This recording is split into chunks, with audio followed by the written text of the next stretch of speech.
So we are here right now at the CFMOTO headquarters in Hangzhou, China.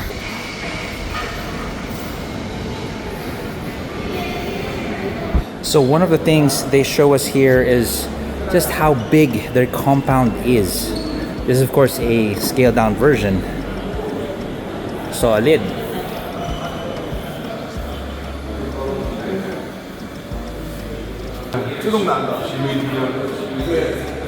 So in this part of the lobby naman, makikita natin yung evolution nila since 1989. We've got some of their iconic bikes that came out from 2002 all the way till 2012, and you can see their progress. And of course, we all see the bikes na mga successful bikes na nilabas nila sa Pilipinas, like the NK400, 450, spread out through the first floor of this awesome factory or compound or headquarters ng CFMOTO.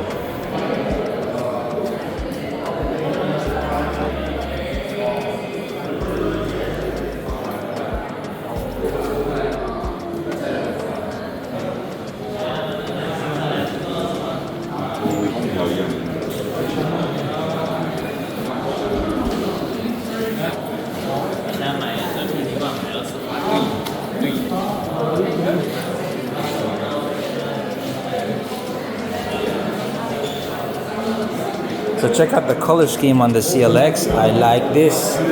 It's very Michael Jordan-esque.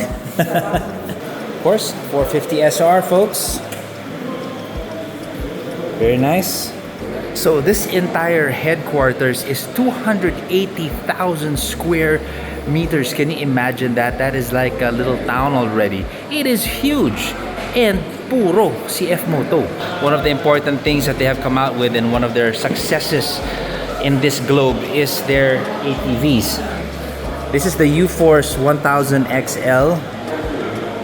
And alam niyo, sa Pilipinas, because of our terrain and yung mga off-road natin sa probinsya, magagamit siya, and they have a lot of options for that. In fact, I will be riding one of those in the coming weeks pagbalik natin sa Pilipinas, and I am excited to try those out as well.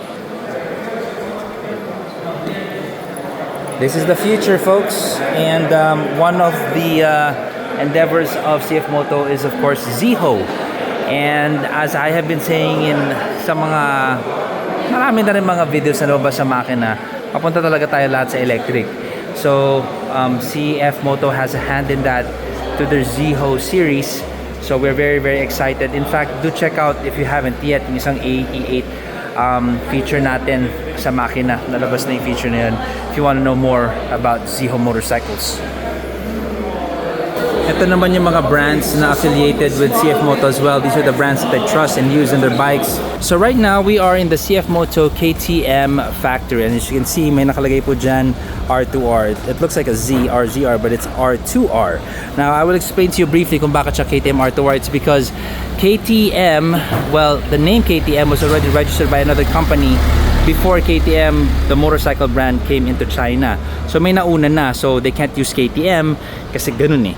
So nangyari, they were thinking, oh no, how are we gonna do this? So they said, dagdagan na lang natin yung KTM with R2R, and R2R stands for Ready to Race. So that's the story behind that.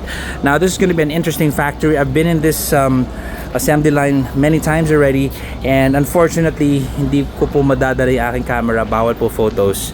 It's just the way it is.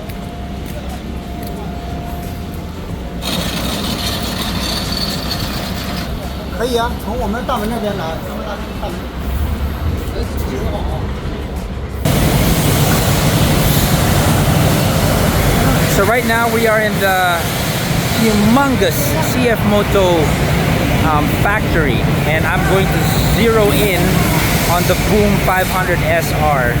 Boom! There it is.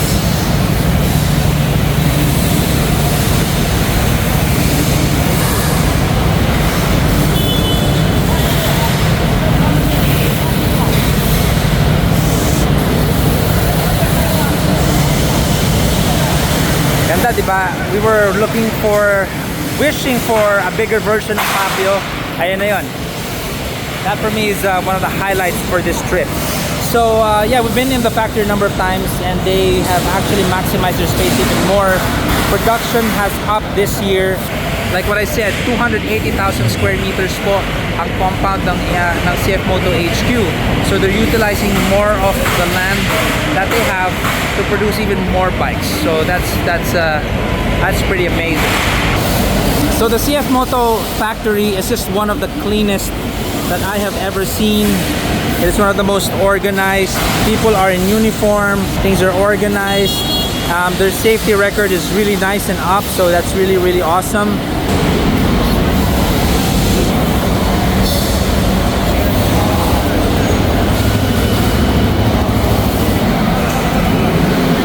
So ilang motorcycles ang kaya nilang gawin in one day? 400 motorcycles. Imagine that.